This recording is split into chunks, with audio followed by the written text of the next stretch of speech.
lagi mong tandaan kapatid, maliit man o malaki ang problema, laging may solusyon yan. Pero minsan kasi yung solusyon sa problema, hindi siya convenient, hindi siya comfortable, pero solusyon siya.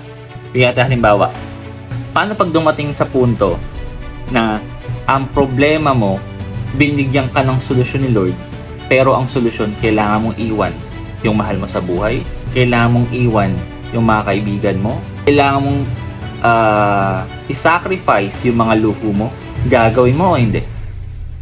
Right? So minsan, may mga bagay na may solusyon naman pero ayaw mong gawin kasi ayaw mong mawala itong mga convenient na to sa'yo. Minsan, ang plano mo, gusto mo makaipon ng pera. Basic na lang, gusto mo makaipon ng pera. Ang solusyon dyan, bawasan mo pag-inom, bawasan mo pagbili ng mamahaling kape, bawasan mo pagkain sa mga mamahaling restaurant, matuto ka magluto, o kaya kung hindi ka marunong magluto, bumili ka lang ng pagkain sa karinderya. Yun lang gawin mo. Ang tanong, kaya mo? Most of the time, hindi. Lalo na pag sanay ka ng uminom ng masarap na kape, sanay ko nang kumain sa mga fast food at sa masarap na restaurant, mahirap i-give up yan.